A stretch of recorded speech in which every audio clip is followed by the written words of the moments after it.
So I thought being invited to Arte and Pista was like the ultimate dream for anyone who loves Paganis. But then Pagani, well, Sebastian Burdini particularly, invited me to experience the Pagani factory and museum. So in today's video, we're going to be checking both of those things out.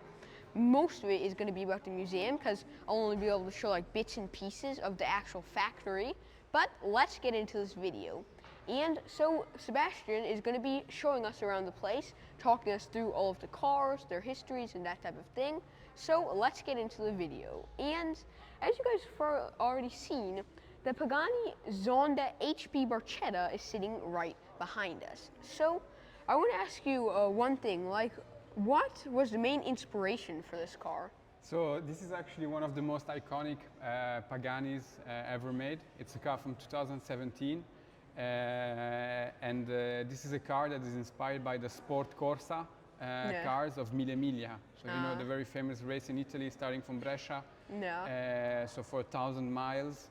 And basically this car is inspired by the Mercedes-Benz 300 SLR from 1952. So it was a very iconic car of Mille Miglia in Barchetta style. So you'll see it's permanent open. And it's the car that Juan Manuel Fangio drove in 1952. I think that in that race, Fangio achieved a speed of 260 average kilometers an hour for 1,000 miles. So that was very, very impressive. And it's a bit the period that Horatio loves the most about motorsports. Of course, in Mille Miglia, but also the 917 long tail Le Mans prototypes. So these, the 50s and the 60s are the most romanticism periods Horatio likes about motorsport. And this car, as a matter of fact, has the same interior as the 300 SLR of Mercedes-Benz. So you can see here the white leather with the blue and red tartan seats. And of course, there are many hints to that period. Of course, like the wooden steering wheel, the wooden gear lever, the handbrake, all the aluminium work inside the car. So this car is, let's say, a tribute to that racing car of Juan Manuel Fangio. Because you know the Zonda initially was supposed to be called Fangio Formula One. However, a few years before the world premiere of the Zonda, Fangio passed away. So out of respect for the Fangio family, Horatio decided to change the name to Zonda, which is a local wind from the Mendoza region in Argentina, and also a local racetrack. So Horatio exchanged the idea with his friends, and Zonda eventually was a chosen model name. And from my knowledge, Fangio, he was a good friend of Horatio, right? Absolutely, yes. He was a very close friend to the family. Of course, first of all, let's say that Fangio was the idol for Horatio. Because, of course, I mean, Fangio was 5-time world champion in Formula One, and Horatio eventually met him in his Formula 2 racing career when Horatio built and designed his own Formula 2 race car for the Argentina Renault Formula 2 racing team that we're going to see now in museum. And eventually he meets Fangio in that period. And Fangio has always been a support also for Horatio, because if you want, Horatio was always dreaming about Modena region because he was reading magazines about all the sports manufacturers coming from Modena, and he realized that Ferrari, Lamborghini, and Maserati were all in a radius of 20 kilometers. So he would always tell his mother that he would eventually move to Italy to design his car, his Pagani. And Fangio had a lot of connections in Europe. Of course, he raced for Ferrari, Maserati, Mercedes. So he wrote 5 letters, even to Enzo Ferrari. We still have the original one in the museum that I'll show you later. That would be cool. And he was always a support of Horatio, no? And then eventually became even personal friends. So the Zonda was an homage to Fangio. And the reason I just gave you why the name changed, but in 2005 we launched the Zonda F. And if you see the F model, is the same F as Fangio when he would sign documents, which I'll show you now. And I believe they met, it was one of Horatio's friends or someone at Lamborghini, right? That had both of them meet because both of them were interested in some of the same things. So they actually met through Oreste Berta, which is a car designer and was a technical director of Fanjo's racing team in the Argentina period. So we're talking about the 70s. So they already met in Argentina. Oh, okay. Because if you want, Horacio came to Italy with 2 luggages and a tent. They used to live in camping for many months before eventually Horacio became an employee of Lamborghini. He became a 3rd level employee of Lamborghini and then gradually worked his way up.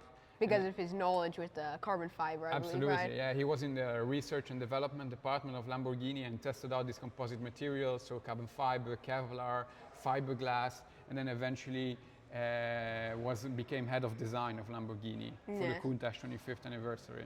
And I believe the reason he left was because Lamborghini didn't want to integrate the high-tech material carbon fiber into their cars, So right? if you want, Lamborghini, it was a very tough period because Lamborghini had some economic struggles in that period. So it was very difficult for them to invest in new technology like autoclaves, right? Yes. Autoclaves were reserved for racing teams or for the aerospace and aviation. But the idea was that Horacio eventually went to get a loan at the local bank and became a supplier and a consultant for Lamborghini. So he would work on composite materials pieces. For example, the Diablo. It was the first Lamborghini with the carbon fiber bodywork. All the wings were made out of carbon fiber, and these were made by Horacio. So as an external consultant to Lamborghini, I believe, with the Modena design. Yeah, and I believe with the autoclave he bought, he created the what is it called? Modena design, I believe. Exactly. It's called, right? That's the initial name of the company. So you still see it until the Zonda Cinque. So after Zonda Cinque, he signed the models here on the side. So now from Zonda Cinque is 2009. So from 2009, all Paganis are now Horacio Pagani. However, Modena Design still exists today. So Modena Design is a company that does all the CNC, so computer numerical control. Think that an Utopia, which is in production now, has about 813 components all milled from a single block of aluminium. Wow. Yeah, 800. So mechanical, structural, and also aesthetical components are all milled from a single block, aluminium or titanium. That is really cool. And I don't think you guys have it at this museum though, right? The, what is it called? Countach Evolution, the first carbon. No, that project is not part of the museum. However, we do have a lot of pictures, historic pictures from the time, which I can show you now. Okay. And as a matter of fact, I think that in the Countach Evoluzione project, Horacio's colleague, which was called Maurizio, in the 90s became employee number 1 of Pagani and still today works in Pagani. That is really interesting. Well, the history, I feel like, of Pagani is probably one of the like richest, like not richest, but like deep. You know, there's such a like good meaning to it, and yeah, it is really a life lesson because Horacio really came empty-handed to Italy. And I think that Horacio for a couple of months even worked in a plant shop and also as a welder of inox before eventually working in Lamborghini. So Horacio is a person with a very strong conviction, and he never gave up and made it happen. Yes, I believe he sent like 10 or 20, what is it called, letters to all the Italian car companies, right, asking for if he could find work. So those are the letters written by Fanjo, which I referred to earlier. So he wrote to Alfa Romeo, to Ferrari, to Lamborghini. And basically, if you want, Horacio started as a 3rd level employee, so this is like the entry level. He would even say to his to Engineer Alfieri, which was the head of R&D of the technical director of Lamborghini, that eventually one day he will design his own car, the most beautiful car in the world. Yeah, well, that is definitely true, because if you look at this right here, I mean, this is nothing short of beautiful, like the blue carbon trim, everything about this car. Yeah, it's a very famous color in Pagani called blue tricolore.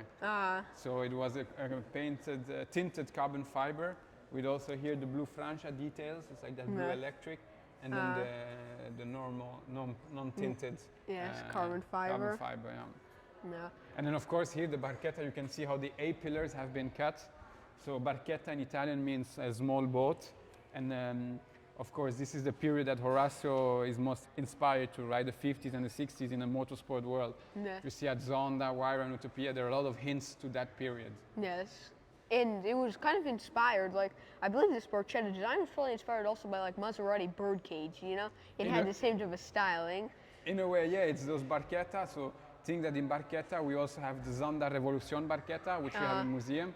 It's a one of one. I can't wait to check this out. Yeah, we're going to see it now, and it's basically a Barchetta, but based on the Zonda R. One other typical element of the Barchetta is that the wheel arches are covered. So you see here, when I close the bonnet, it would cut until here. Because, it is so beautiful. Because in the first drawings of the Zonda, Horatio imagined the car with the covered wheel.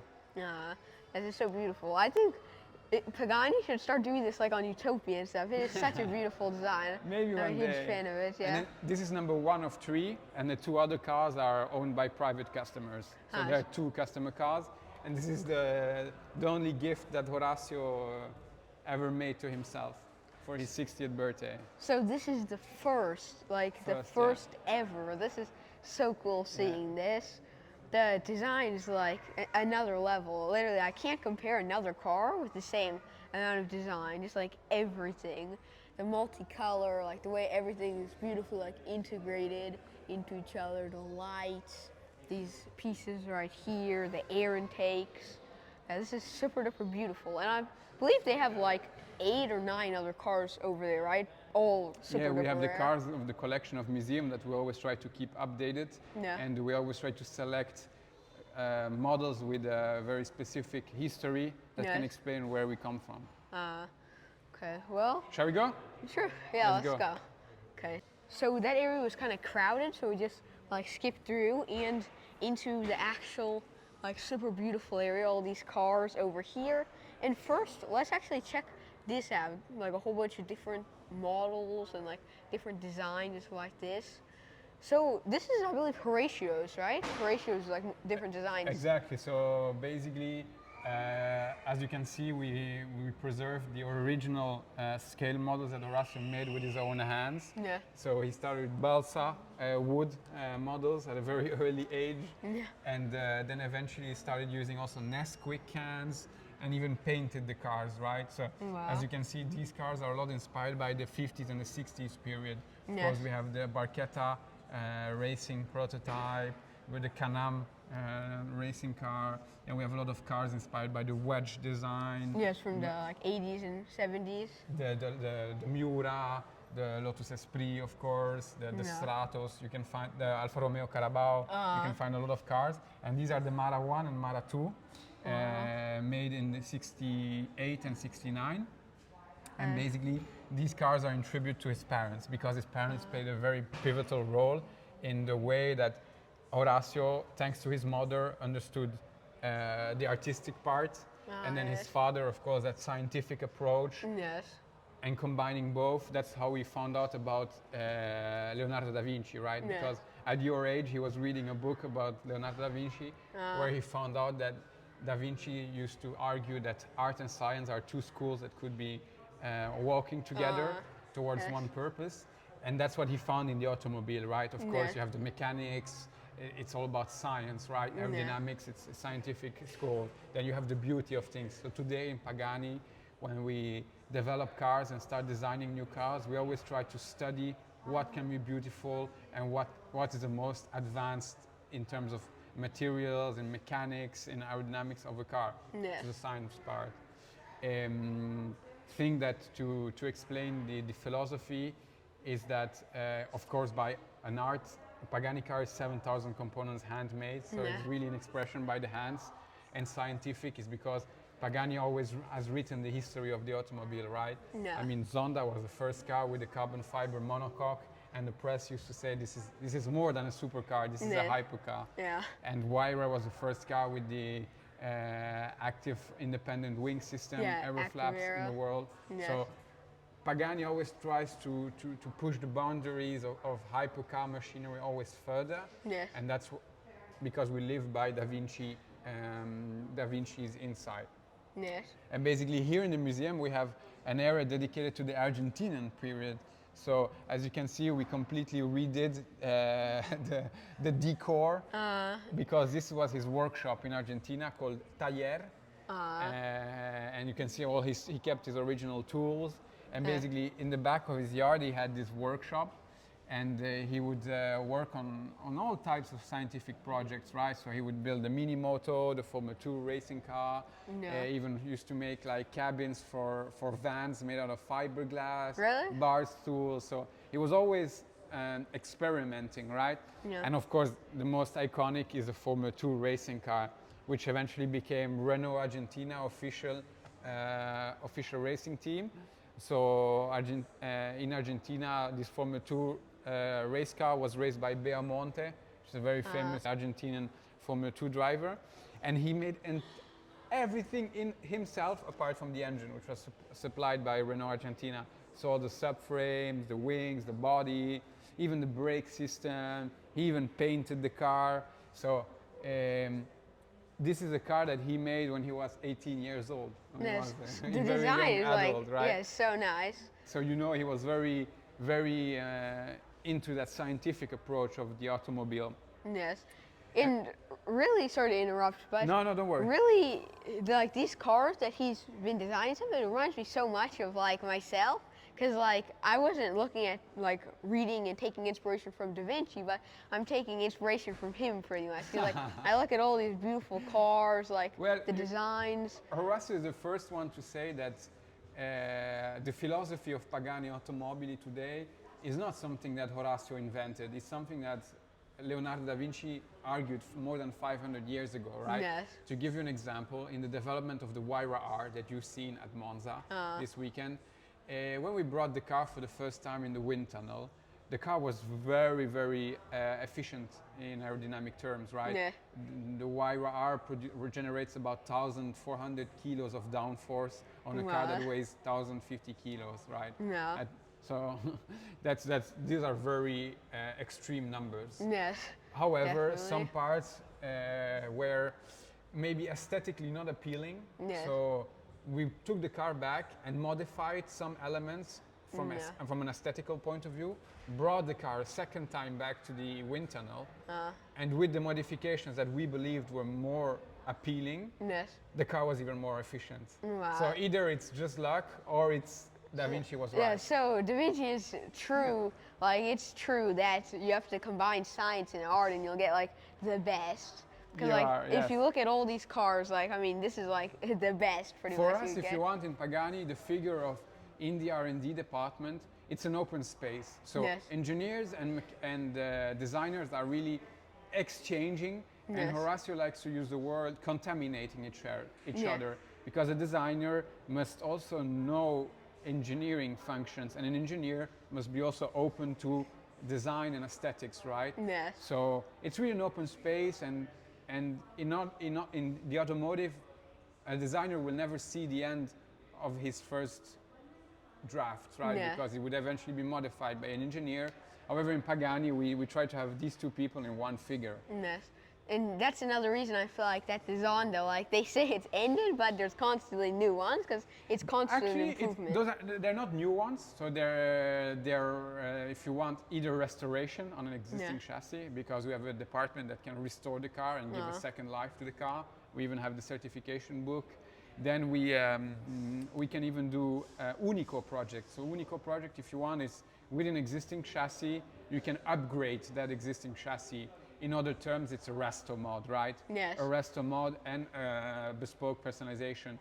This is because, of course, we want to keep the products always updated with the latest technology, because it keeps the value of the car, and customers can, of course, enjoy it more with the latest technology. Or if you find a second-hand Pagani, let's say you buy a Huayra coupe and the car is yellow, you could eventually completely modify it and configure it again how it was if you were buying it new. So we try to always do these things. They're not new chassis, but they're existing chassis. And so Zonda we made 140, and that's it. Yeah, 140 road cars. So that's also like the cars that get crashed, let's say, so like this, people probably take them back and then get them restored as beautiful as they want if they're buying it new. They can get it repaired, of course. Yes. Or they can even modify it. They're tired of seeing that wing, then we sit down with the customer and design that specific wing, or we can change. For example, we recently had a very nice request of a customer that asked for a gated shifter in the Zonda, which was never done, which is a nice hint to the 50s and the 60s Ferraris with the first gear down. So we can always modify these requests. So it's like speccing these cars, configuring them, it's like being in a dream. Like anything you want is possible. Yeah, of course, in Pagani we never start with a no. No is a simple word.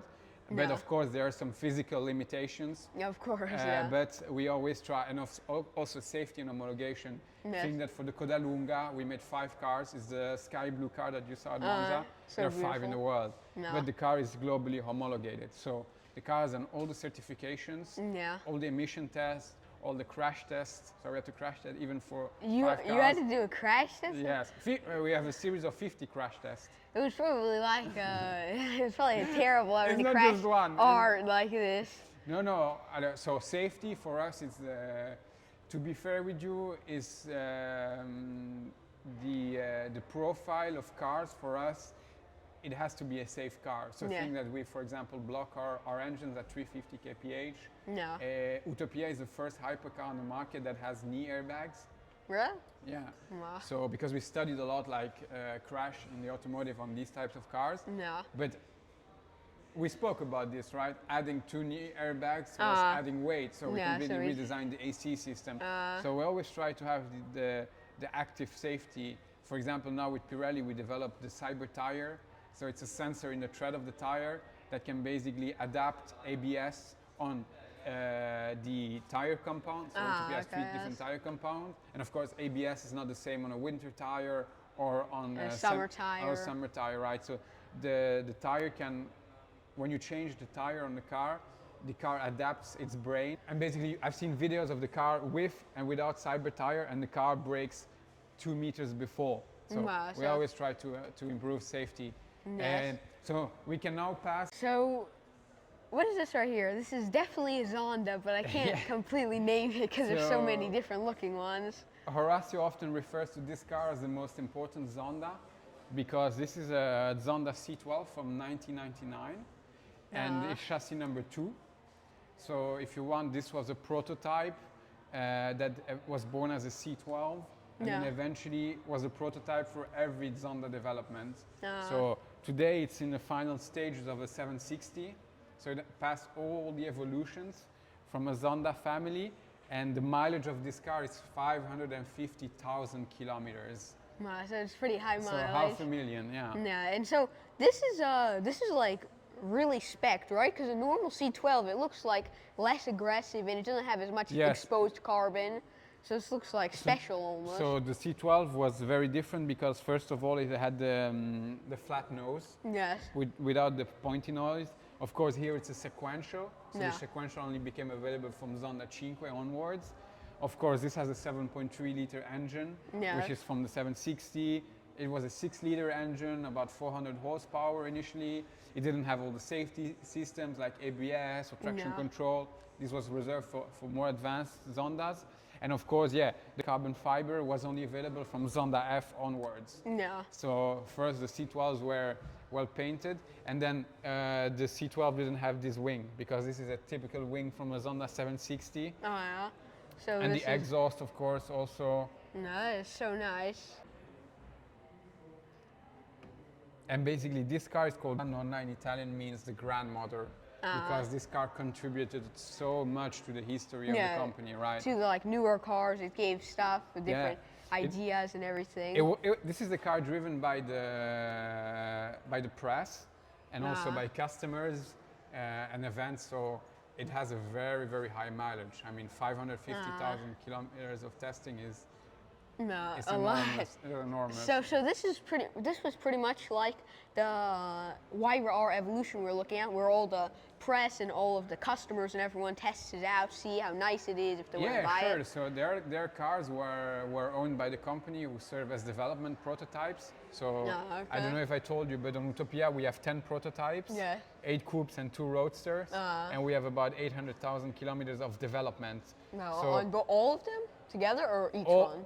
All of them, yeah. Oh, okay. So roughly it's about 100,000 kilometers of testing on each car. On each car, yeah. Because each car has a mission, right? So AMG receives a total amount of prototypes, Pirelli gets a total, Bosch, X-Track, so there is a crash test prototype. So there's always, prototypes have to reach a certain target. Yeah.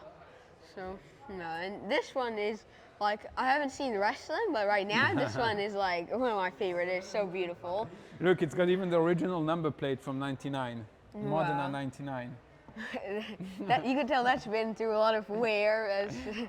I was 4 years old when this car came out, so it still looks very futuristic, because today in Pagani is explained by we need to design timeless cars. It cannot be modern, not retro, but it has to be timeless. Perfectly in the middle. Exactly. So that's really the challenge I did, right? And of course, there are many inspirations. For the Zonda, a lot of inspirations come from the Group C prototype cars, come from the Patek Philippe watches, from the fighter jets, from the Riva boats. So there's a lot of hints to music. Design features, little hints here and there that give you like an idea. Like, it's all put together in one, like boats, planes, cars, all put together into one beautiful design, It really is, And also the way they set up this museum, it's so cool, because like over here you have the original sketches of the Zondas and Huayras. We even have the pictures of the Geneva Motor Show. So that's chassis number 1, the silver Monte Carlo car, which we still have today. And basically that was the picture of the Pagani stand in '99. Yeah, so, and also interestingly, you have Horatio's favorite car, the 917. Of course. Right there. You got an E-Type, which is so beautiful as well, in my opinion. And that's a Le Mans one, I believe, right? Or that's like a racing edition one, right? Yes, it is. Yeah. So that's super cool.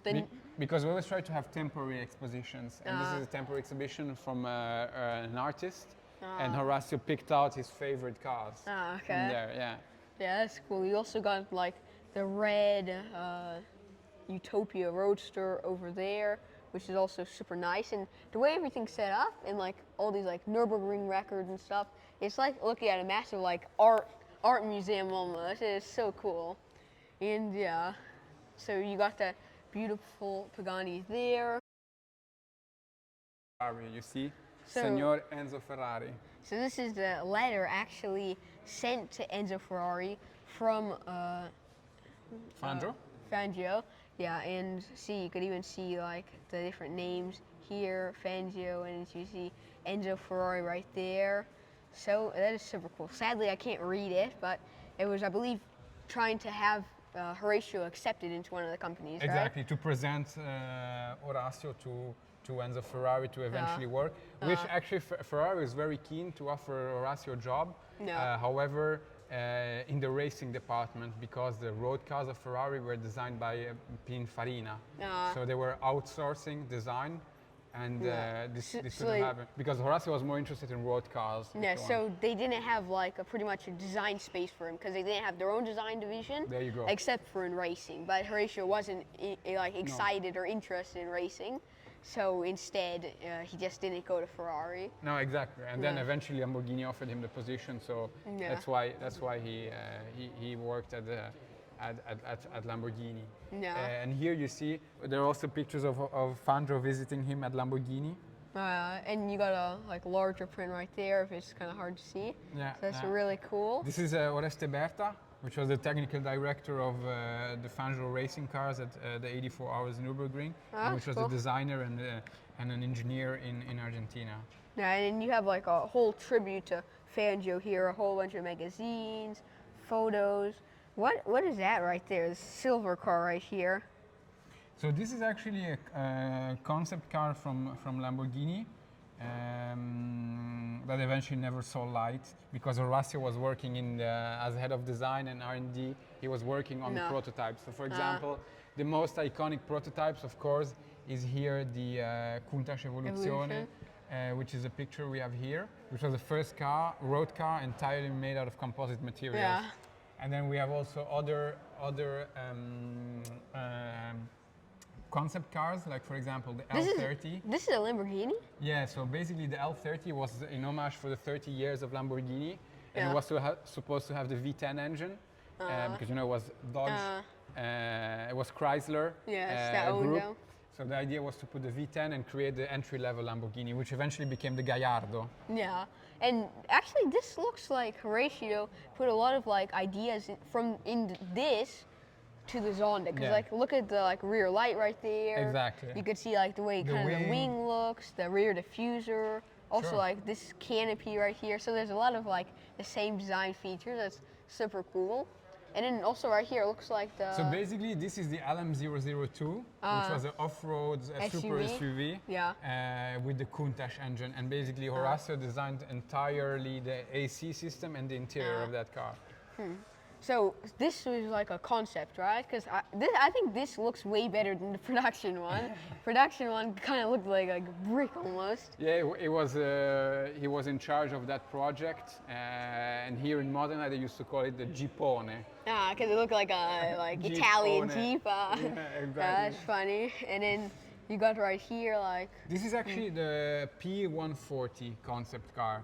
Because if you want Modena design, when he became an external consultant for Lamborghini, the main customer of Modena design was Lamborghini. And in Modena design period, Horatio used to work on, for example, the Formula 1 car of Michael Schumacher. So some elements made in composite materials are made by Modena design. So Horatio Pagani like designed some parts from even Michael Schumacher. Wow. Yeah.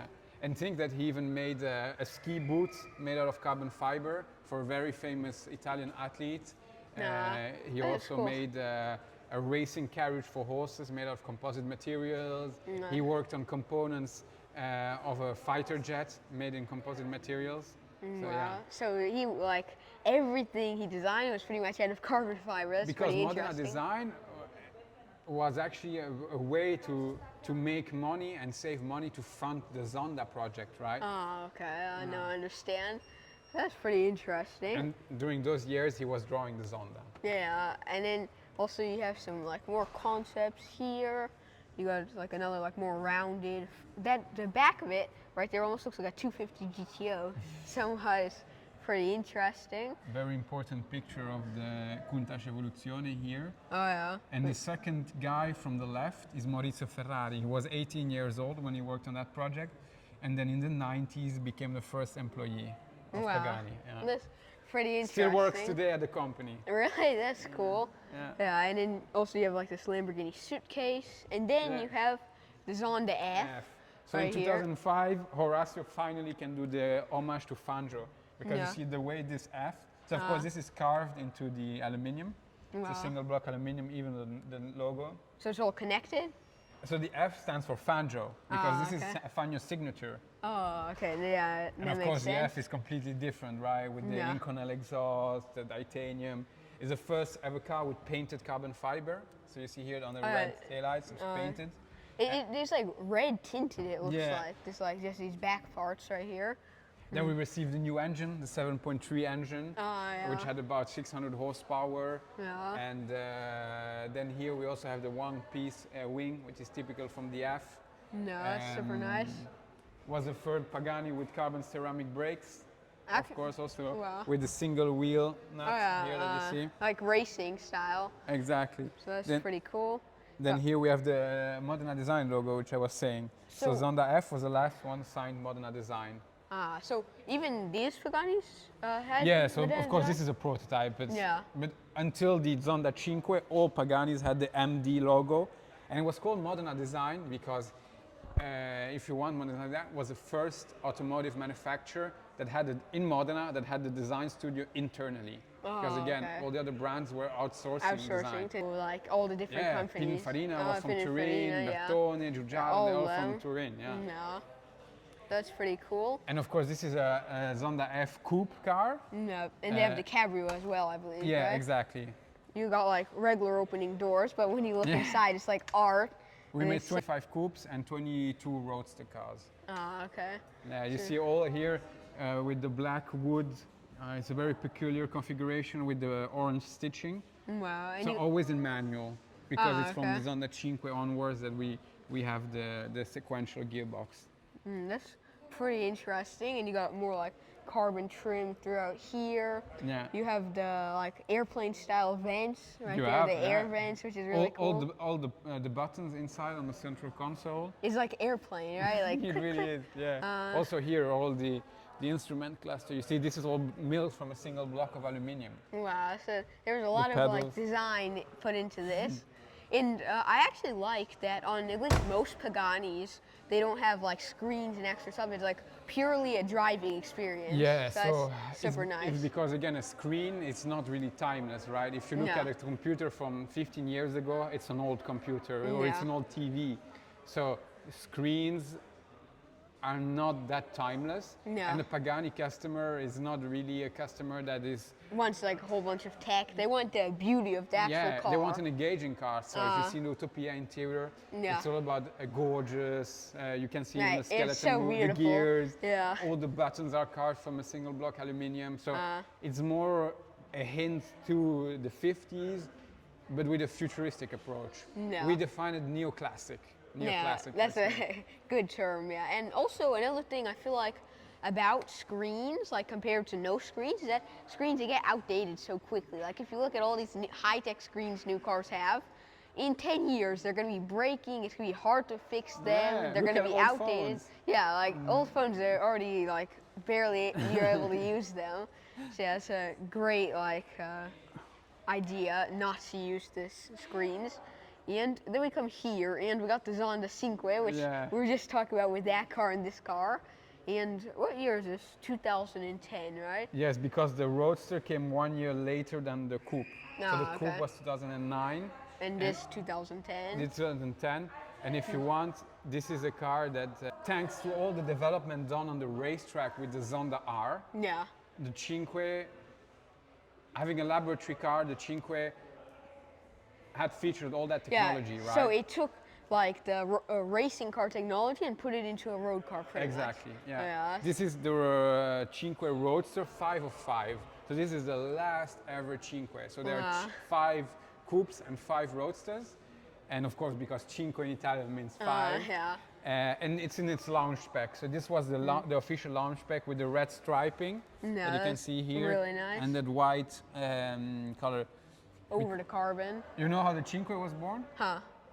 So basically, the Cinque, it was requested by a very bespoke project by a customer in Hong Kong that wanted to have a Zonda pushed to the extreme. Hence why it got all that technology from the racing car, Zonda R, right? I mean, Zonda R was the first ever car to lap the Nürburgring under 7 minutes. And then the result was that the Cinque was the first production car with a carbo titanium tub. So this means that having a carbo titanium tub, you're lighter, but you're even more rigid. So you need less sheets of composite materials. Of course, for the body, we still keep the composite carbon fiber pre-pregged. But then for the body, for the more structural parts, we featured the first time carbo titanium tub. Of course, it has a 4-point harnesses. It has a sequential gearbox. So I think that the gear changes were featured under 20 milliseconds. Extremely fast. So that is super duper cool. And I like that on Paganis there's like loads of these like Italian flags. So like yes, we are proud to be Italian. We are proud to come from Modena. It is super duper cool. And also just like the blue one, I forgot the name of it because there's so many names of the Zondas, but the blue carbon Zonda that we started the video at, that also had that hood like roof scoop, which was also super cool. I think that every Cinque had that roof scoop. So of course here is a roadster version, so the air scoop is a bit shorter. On the coupe it would eventually finish here. And of course here it also features the Alcantara bucket seats. Wow, yeah, that's brand really new nice. for the Zonda Cinque. And here you can see the roll cage, all the work has done. And think that in Pagani, roadsters are always lighter than coupes, which is that's really interesting because most cars, like if you take a Porsche 911, it's always going to be heavier as in the cabrio form than in the coupe form. That's thanks to the extensive use and research of composite materials. That's why we try. That makes sense. We always try in Utopia Coupe and Roadster. We have about 40 different formulas of carbon fiber, all developed by Horatio. Wow, so to make the Roadster, the roofless car, lighter than the coupe. That's really interesting, and you also have speakers right behind there, so that's actually really cool. So you got some speakers like coolly integrated into there. Then you had what was very different also on the Cinque is that you had the driving modes there behind the gear lever. Of course, the car was available in sequential and manual, so customers could spec it. Here, of course, is the sequential ones. You have the Alcantara steering wheel, which was brand new. Yeah, that's super duper cool, and I like how like the paint and the carbon fiber all like flow beautifully together, like integrated. It's super duper nice. And then we come from this super cool and rare car to one of one. Another Barchetta. Yeah, right? the Zonda. So today you are with the Barchettas. Yeah, the Zonda Barchetta Revo from 2022. Yeah. So, of course, this is an inspiration by the two R models, right? Yeah. So you have the Zonda R Coupe, which is a car from the Nürburgring records. Yeah. And then here it's imagined with Barchetta. And it's completely exposed carbon. There's all this like beautiful paint. This is just like with the anodized blue aluminum, also very typical from the Zonda Revo Barchetta.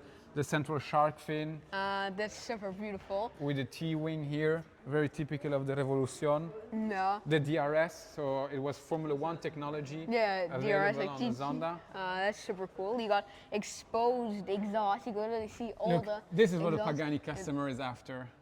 Like mechanics of the engine and everything mixed with this beautiful carbon. It's like a dream. I mean, you see the drive shafts and the wheel hubs, you see the suspension arms, you see the engine, the transmission, you see how it's mounted on the gearbox, really like a Le Mans race car. Yeah, and of course you got the beautiful lettering here.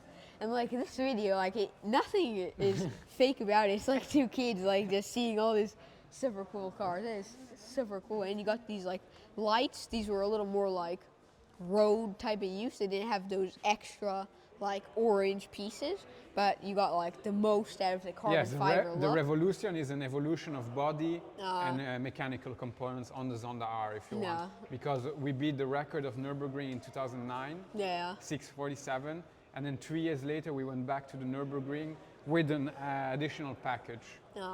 And you see here how it's covered, Darren, just to show you a hint to the road car, right? Yeah, it's super nice. And actually, I've been wanting to ask you one thing. Is Pagani going to make a Utopia like R or a Utopia R Evolution? Maybe. Because that would be like so cool. Like every Pagani model having an R variant, that'd be extremely cool. Yes, so the Huayra R was announced in 2021 and then the Revo Roadster in 2024. So let's say that we always want to have a track-only hypercar because for us it's the best laboratory, putting the cars a lot under stress and innovating new materials, right? The suspensions of Utopia come from Huayra R. All the composite materials from Utopia come from Huayra R. Wow, so this is like a Huayra R, but like street legal pretty much. So that's pretty cool, but also better. In a way it is. There's a lot of technology coming. Because think that for Huayra R, again about development, we have about, now on Huayra R we have 17,000 kilometers of testing on one prototype. Wow, and the Revo Roadster has 10,000. Wow, so that's a lot of testing. We do a lot of testing, yes. And also you got a Huayra BC right here, which also looks super duper nice, but I feel like this is just like the star of the show, and that one there. Wait, the last feature I show you on the Zonda Revolution Barchetta. So of course you can see all the roll cage, which is typical from the R models. Wow. But look at the ref counter, it's integrated. It's in the steering wheel. Wow, and everything's like floating. That is so cool. the strict minimum. This is a car that weighs 1,070 kilos. Wow, so it's about 300 kilos less than our road cars. Yeah, so it's extremely light. So that is super duper cool. And also we'll check out the front when we get around, and that'll also be pretty cool. It's got the racing tires, you see? The probably slicks, which is just like F1 and like GT3 racing cars. Yeah. That's super cool. Because this car, just to close off, is the car that you saw in the scale models in the vitrine. The right one with the number 1. It's got the same color as that scale model. Wow. And it's a car inspired by the Can-Am racing cars, the Barchetta Can-Am racing cars. So that is super cool. And I like the way also they had this Barchetta styling, like the cut off part, like that blue one we were looking at back there. That's super cool. And I think Pagani really should make a Utopia R. That would be extremely cool. We'll see. Okay. Yeah. And also you got the gull-wing door, Huayra BC. Exactly. So this is one of our prototypes that has finished development and now can be put in the museum. This is a car from 2016. We made 20 Huayra BC Coupe and 40 Roadster BC. Because the Roadster BC, it even did the lap record at Spa-Francorchamps, 2:23. That is super cool, yeah. Fastest production car to lap Spa-Francorchamps. Even now, it still is? Yeah, it's still unbeaten. Wow, so it must be seriously fast. It's really, really fast, yeah. No. Have you ever drove any of these Paganis or no? Well, these are museum cars. So No, but like I'm saying like other models, not like specifically the museum car, but like the street ones that are on the street. Yeah, sure. Sometimes it happens for events. We need to bring cars, or we get to understand the product for sure. Now, how is it like driving these cars? I bet it's like next level. It's a massive experience for sure. But anyway, to come back to this car, it's a car with a very cool story. Because it's a world premiere car that we used in Sicily in 2016. So this is the show car. This is really actually cool. the world premiere car. It was the car of the press kit that journalists got to see for the first time, customers got to see for the first time. Does this move right here, these flaps? Yeah, so exactly. So it's got the carbon fiber finishing with a gray Monte Carlo. No.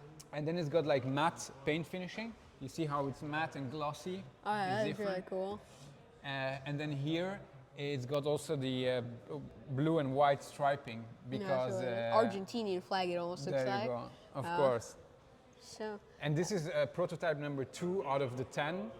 So this is the second prototype. This is the second prototype. That's really cool. And we did 20 customer cars. So think how the effort that we put into developing a car.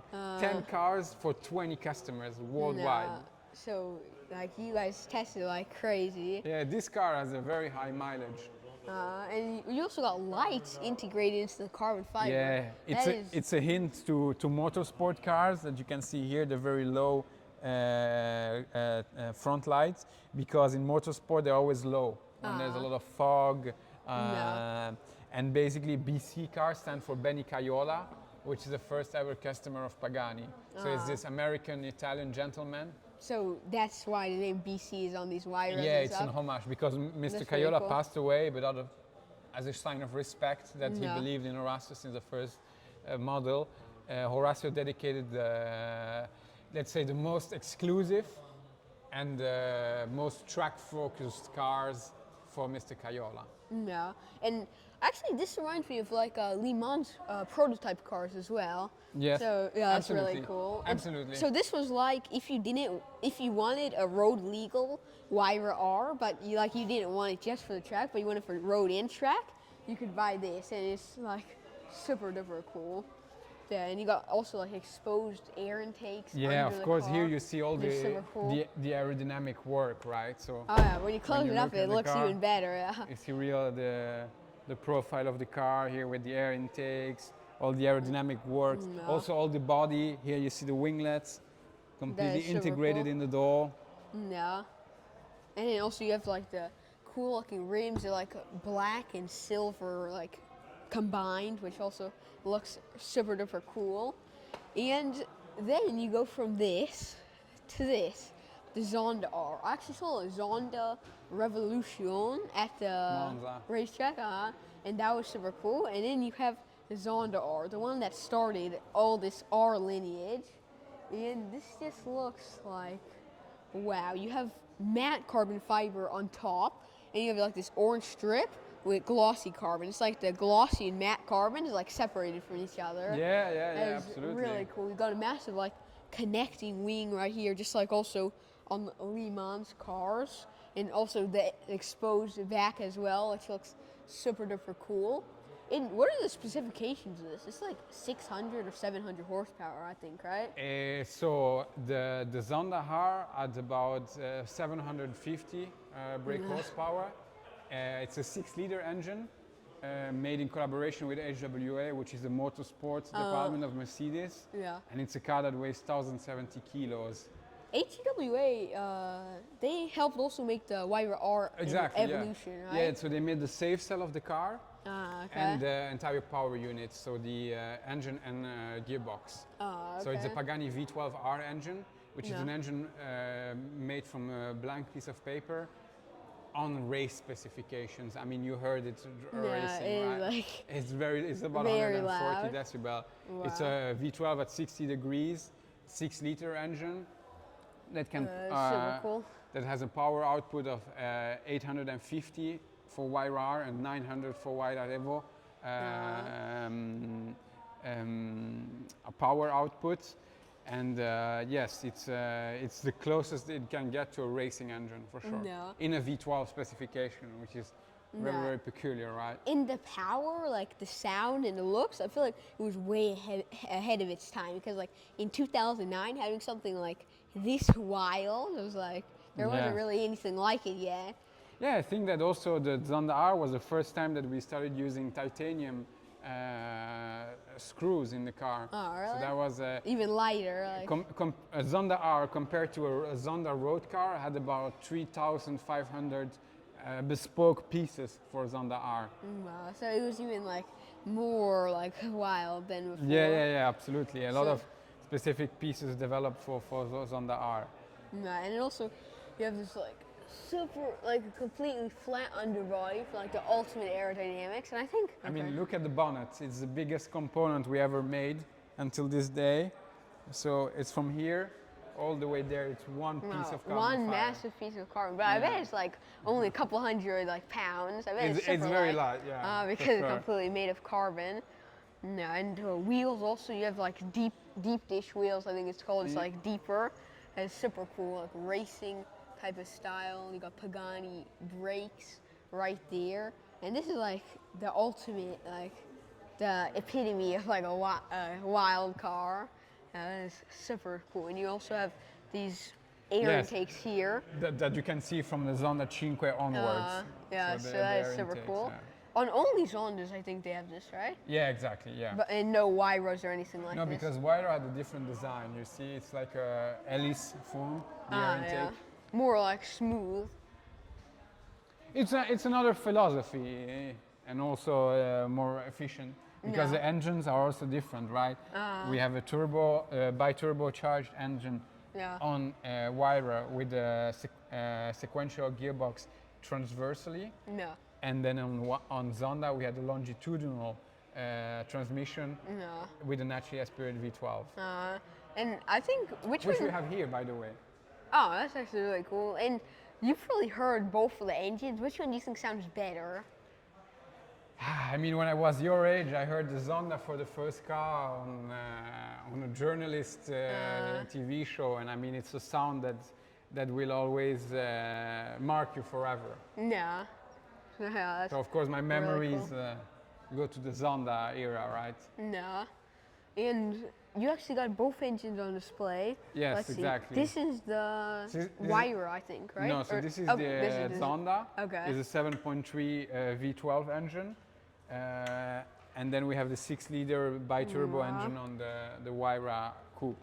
That is so cool. And on this one... Do you know why we use Mercedes engine? No. Because when Fangio was aware that Horatio was going to dedicate him a car, one of Fangio's comments was that it had to have a V12 engine powered by Mercedes. So in the 90s, Fangio makes the connection with Dieter Zeske, which was the CEO of AMG back in the time. And basically, when Mercedes-AMG saw the Zonda for the first time, they were very impressed about the use of composite materials and the technology that car had, and the design also. So they eventually agreed to sell engines to Horatio. But then from the Huayra onwards, we started a new era of collaboration, of partnership with Mercedes, where the engine is built on our specifications. So no other Mercedes car has this engine. So maybe I wouldn't be surprised if one of the reasons why also Mercedes or Fangio wanted to have a Mercedes engine is because he raced with Mercedes and won some races. He was them, right? 2 times world champion with Mercedes. With the W196, very famous car. Race car. So that's another reason why. This is built also by AMG and HW. Was it HWA, right? HWA, yes. And actually, if you guys didn't know, there's an interesting history because the guy who started HWA also started AMG, and the AMG and HWA factory is literally like you could see it from the AMG factory. Absolutely. You could see the HWA factory. Is Mr. Aufrecht, Hans Werner Aufrecht, so that's his name. That's what HWA stands for. And the A of AMG stands for Aufrecht. Okay, so all of his entire name is in 2 different companies, which is pretty interesting. And then also you have here this is to explain how the productive phase for composite materials. So we always start with a mold. So this is, for example, a mold of a side mirror of a Huayra Roadster. And basically the mold has to be the same element as the piece that you want to extract, because in the thermal expansion, when you lay up by hand, you laminate it by hand, all the sheets in a certain way, because you see these lines here. It's a pattern. It's a pattern patented by Horatio. These lines are aligned with the door, with the bonnet. So everything is perfectly aligned with each other. That's so look at the bonnet, right? So this line is continuous, but it continues from here until the door, and then the door until the bonnet. So it's not just laying it up in whatever way, but it's really by following that design, right? And basically you start with the mold, you lay up here the sheets of fiber, carbon fiber, you lay it up, you count the total layers you want, you close the mold, so you have screws here, you put the mold under a vacuum bag to make sure that all the sheets in between don't have any imperfections and there's no air in between. You close the mold, put the mold in the autoclave. And the autoclave, it's an oven that combines temperature with pressure. And by combining both elements, you can extract one piece. So you open the mold and you can extract this. However, you can see here... It's like smooth and... not yet. So here basically it's still... Matte. Yeah, it's basically full of resin, if you want. So to make this finishing, you have to treat it, you have to scrape, and you have to trim away all the resin and give that protective layer you see here. Like glossy. How does Pagani make this all perfectly? Since they put it in by hand and everything, how do they make it so it doesn't have bubbles and stuff? That's a secret recipe. They're like artists almost, everybody who works here. And here we wanted to put these filaments of carbon because we want to show also how we try to improve by putting, for example, titanium. Zonda Cinque was the first car with the monocoque made out of carbon titanium. So we had filaments of titanium added to the fibers that you see here. Yeah, and that's why also I think like when you look at it in a certain way, it has like a shine, you know, like it also like silvery type of shine. Yeah, we also preserve the sheets of carbon fiber in fridges so that the resin doesn't dry up, because if you want, the advantage of carbon fiber is that you can work on complex pieces, angles and everything. Angles in a smooth way, because the carbon is still flexible thanks to the resin. So that's super cool. And also, is that the horse racing carriage right there in carbon fiber? Exactly. It's called a sucky. That's the official term. So that is super duper cool. Yeah, completely in carbon fiber. Yeah, it's like super thin wheels, and that is really cool. And also, you have a little Pagani Zonda. Yeah, so this, if you want, it was the first scale model that we showed our customers, our 10 Zonda R customers, because it's made entirely out of aluminium. So it's been milled from aluminium. With also carbon fiber. Yeah, some elements have been added, but this is a big block of aluminium and all milled. Perfectly milled. It's probably really heavy. Yeah. No. So this was like the first concept for the Zonda R. Yes, so you know how Horatio always worked on scale models when he was a kid? So this is still today our philosophy. We start small, then eventually we move on to these scale models. And this, if you want, is Horacio's notebook, personal notebook. So here, if you want, we have his notes, right? With his, for example, here you see on the top, he removed it, he made it bigger, he made it thinner. So these are his notes. And then we eventually move onto a bigger scale model. And you see here, he has some numbers. He says add 9 millimeters. Everything like we that. Augment it. So these are his sketch notes, if you want. Okay, and but then, in metal or what is so this? basically, this is wood and resin. Oh, wood and resin. Yeah, Okay. you see it here. Look. Most companies use clay these days, but Yeah, you guys but use. in a way, if you want, it's not challenging enough for Horatio or for Horacio's hand. And here you see, no? Also, Even probably. his sketches. Also, probably with the wood, you could like make it more perfectly. It'll stay together longer. Yeah, it's in a way of always keeping your hands trained, right? Always having to use your hands. Wait, and I show you now.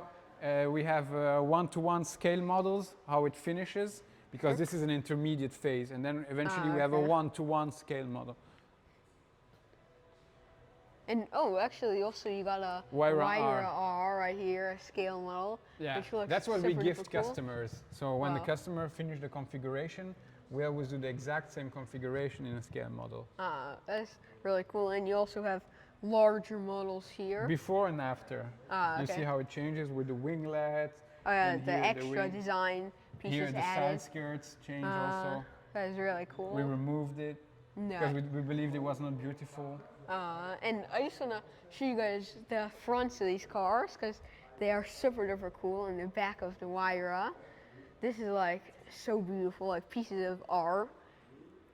You got all the different like air intakes and stuff. That's super cool. And then of course the beautiful, mostly carbon Huayra right here. And then the Barchetta Revo, which looks like probably one of the most crazy looking Zondas ever look made. at the winglets. Oh yeah. 1, 2, 3. Wow. So you and got the way it goes all the way here. and all the different like air parts. Yeah. Wow. All the blue anodized. No, that is also super cool. You could take probably this off and put mirrors, right? Yeah. If you're not on the track, or. Yeah. Initially it was imagined with the side mirrors here, but then we did a modification of putting it top, so we believe the car was more beautiful with the. It looks better with this. But also you got that beautiful C12. Actually, no, that's the C12. But you got the Cinque. You got the orange Zonda F. I'm a huge fan of this color. If I spec the Zonda R Evo, I think I'd get one in this, but like tinted carbon orange. That's super cool. And then the turning Pagani Zonda C12, and also you got another Huayra over there. Yeah, so basically really here, nice. this is the first Huayra model. This is the Huayra Coupe from 2011, right? So there are 5 years in between the BC that we saw and this car, because this is the second Pagani model in history. Yeah. This is when we entered the North American market, right? So this was the car for the North American market. That's when we entered eventually, because Zonda was for Europe and Asia Pacific. Yeah. But then with the launch of the Huayra, we became a global company. If you want. That's pretty interesting. So this marked like the global span of Pagani. That's pretty cool. And of course you got like scale models here. This is for aerodynamics, I believe, right? Exactly. Yeah. Like if you're doing like CGI aerodynamics on computer and stuff. And also because this car has a very peculiar story, because it's one of the 8 development prototypes that now has finished development. And it was a car that was used by Transformers, the movie. So really? there's a scene with the Huayra. Oh yeah, I think I saw that scene. So this is from the actual movie. Yeah. It's probably like a couple $1 million more than the rest of them just because of It's that a movie movie. star. So really cool. So here you see this was also the car that we launched for the launch of the Tempesta package. So here we've added here the extra the aerodynamics and so like this. Exactly, the new wheels, the new engine, the new transmission, new power exhaust, new brakes. So it's a package to give a sports package more to the car. Yeah, and then you also have like loads of sketches right here of different Very concepts. historic picture of Horatio working on the sketches. And those are like so many different designs before you got, of course. The perfect Zonda design right there. Yeah. And also you got like a million magazines covering all these walls with like Pagani magazines. That's super cool. Nice, huh? Yeah. That's super nice. And is there anything else to check out before we get to the factory? No, I think we covered everything. Okay. So yeah, I hope you guys liked this video. So now we're entering the actual Pagani factory, which is super cool. And you actually have to have like a card to get in, or you can use like some, I guess, Pagani app or something on your phone, but it's strictly only people who work here, which is really interesting. And you have like Pagani logos all over the door. And we won't be able to film this side because those are all customer cars, so you can't see those. But I will be showing you guys some things that you didn't even know were here, because you actually have the engine of a Zonda. It is, right?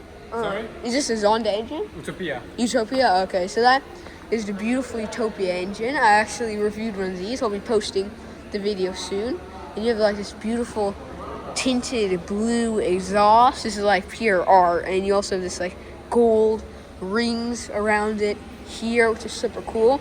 You have the first ever Pagani Zonda C12, which is really cool. This is the first one, right? Chassis number 1, yeah. Chassis number 1. Okay, so that's the first ever, and it actually still has the Mercedes-Benz logo on the back. Here, I'll walk over there and show y'all, but you actually have the Mercedes-Benz logo and lettering still on the back of the engine.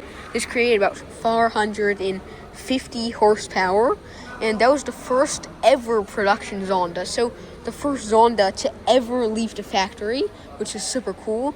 And you got this beautiful like carbon trim around the headlights, and then of course that carbon trimmed hood. You have this Pagani, actually Utopia. This was a wooden scale model, or you could say like a prototype that was undrivable, but it showed the design of what the Utopia would look like. And of course there's some differences now, like the lights are different. And actually this isn't a real car. This is actually made of wood, so this is a wooden prototype. Pagani uses wood instead of clay, which personally I think is really cool. And they use wood instead. You have these beautiful rear lights here, just like on the original, well, the new one. You got these like extra pieces here. So they changed some design features on the actual drivable one and this prototype one. So that's super cool. And it's like the trio of silver cars. You just have one carbon fiber car over there. You also got the Huayra Catalunga prototype in the same type of blue, but this is like a little more tinted, like silver over here. And you see the design, like these are here, and the design's actually kind of different compared to the real one. You can see like loads of wires and stuff like that back there, which is super duper cool. And of course you got fake exhaust right there just to show what it would look like. And then also you got a Huayra prototype, which also is made of wood, and you got like fake air intakes. There's actually some differences compared to the real one, because you have more of a like sharp nose here. You got like these air intakes more down, these like little fins right here, which is also really interesting. And you got like two different grills, probably so Pagani could see like which one looked better, and that is also super cool. Then you have the Pagani Huayra R. I think this is the Evolution. Let's actually go check at the back. That's the only way we'll know. So yeah, the Huayra R Evolution prototype. I saw one of these in real life in the video I posted not too long ago. But that's super cool. You have the actual blue titanium trim coming out of course, this is solid wood, so it doesn't work or drive, but this is what the original Pagani Huayra R Evolution prototype looked like. So this is a behind-the-scenes access to the cars you never thought you would see, or, I mean, you'll probably never see it again, because I don't know how many people are invited to actually check out his factory. And then you have this, it's a prototype, the first ever all-carbon fiber Pagani Zonda. I believe this is the C12, right? This is a C12? It's a Zonda S. Oh, okay, Zonda S, and you have interesting different like trims of carbon fiber. Is this like titanium or what? Because it doesn't really look like carbon fiber. No, it's a different type of composite material, okay. But it's not titanium. So it's not titanium or it's not carbon fiber, so it's some interesting material that I've never even seen before. You got, of course, like cool rims, these top-mounted mirrors right here, which is also super duper cool. And then you come to the back, and you have, of course, those beautiful Pagani Zonda lights. And this one is actually working, because you can see real exhaust. You can see, like, the engine back there. It's kind of hard to see, but you have the engine back there. And you got the cool carbon, well, that interesting composite material over there. Make sure not to film the cars. But yeah, and actually that one has an interior. And then you have this, which I believe is another prototype, right? Sorry? This is another prototype, right? Yes, it's one of the 10 prototypes of Huayra Coupe, and this was the world premiere car. Okay. In the bronze Aymara livery. So that is super duper cool. It's like this pinkish bronze type of color, and when light hits it, you actually have like hints of green and orange. Really interesting color. You got all this beautiful carbon trim here. It has the engine, so like multicolored titanium back there. But this is just a prototype car that was revealed at one of the car events. So that's super cool. And you got, of course, there's beautiful going doors right there, which is super cool. Interesting looking, like old school looking leather, which also is really cool. And yeah.